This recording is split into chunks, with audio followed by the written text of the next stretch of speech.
တရုတ်လူမျိုးတွေကနေ့စဉ်မှာတယောက်နဲ့တယောက်တွေ့ရင်ဖြစ်ဖြစ်စုမကောင်းတောင်းရင်ဖြစ်ဖြစ်ကုန်းစည်းဖာဆိုင်ဆိုတာကိုနှစ်သက်ကြပါဒါသူတို့လူမျိုးတွေရဲ့စိတ်ဓာတ်ကိုရိုက်သွင်းတဲ့စကားလုံးတစ်ခုဖြစ်ပါတယ်သူတို့အဓိကထားတာကြောကချမ်းသာဖို့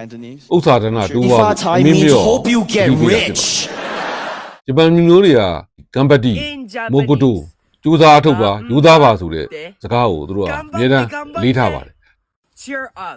ရုရှားတွေကြားတဲ့ခါကျတော့ဖူယာဆိုပြီးတော့ပေါ်ပါအဓိပ္ပာယ်ကတော့အောင်မြင်ပြီဆိုတဲ့အဓိပ္ပာယ်ဖြစ်ပါတယ်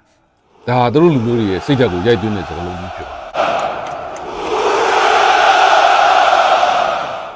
အမေရိကန်ကတော့အခုနောက်ပိုင်းမှာ great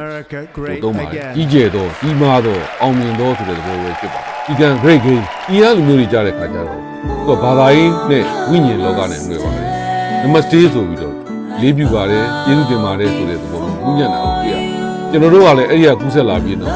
မင်္ဂလာပါလို့နှုတ်ဆက်ကြတာတွေ့ရပါတယ်ဆိုတော့လေကျွန်တော်လူမျိုးတွေရဲ့အများစုကအခက်အခဲကြုံလာတဲ့အခါမှာကံပဲပေါ့ဘေးတတ်နိုင်ပါမလဲဆိုတဲ့စိတ်ကအရင်ဝင်လာပါတယ်ဒါ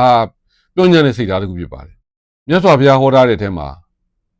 ကံအလုပ်ဖြစ်ပါတယ်ဒီအလုပ်လုပ်တဲ့အခါမှာထပ်ပြီးခေါ်တာကြီးပါတယ်ဒါအလေးနဲ့ထားဖို့လိုပါတယ်ပြင်းပြတဲ့ဆန္ဒရှိရပါမယ်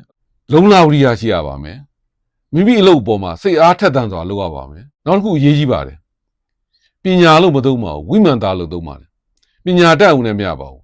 မိမိတတ်တဲ့ပညာကိုအခြေခံပြီးတော့ကောင်းအဆိုးအကြောင်းအကျိုးနိုင်ချိန်ချိန်နဲ့စဉ်းစားနိုင်ပြီးလှုပ်တဲ့မလှုပ်တဲ့လှုပ်ထိုက်မလှုပ်ထိုက်ကိုဆုံးဖြတ်လုပ်ကိုင်နိုင်တဲ့လူဖြစ်ရပါမယ်အဲ့ဒါကတော့ဝိမာန်သားဖြစ်ပါတယ်အဲ့ဒါကြောင့်မို့ဒီချက်၄ချက်ကိုကျွန်တော်တို့ကမမေ့လျော့အောင်လို့ကျွန်တော်လူမျိုးတွေကတူးနဲ့တူးနှုတ်ခွန်းဆက်တဲ့အခါမှာငလာပါပြင်းကိုဦးနောက်ပိုင်းမှာအောင်မြင်ပါစေလို့ဆုတောင်းလာတွေ့ရပါတယ်အဲ့ဒါကြောင့်ကျွန်တော်လည်းပဲဒီချက်၄ချက်ကိုဂရုပြုနိုင်အောင်လို့အောင်မြင်ပါစေဆိုတဲ့စကားကိုထည့်ပြောပါမယ်အားလုံးကိုကျေးဇူးတင်ပါတယ်အောင်မြင်ပါစေ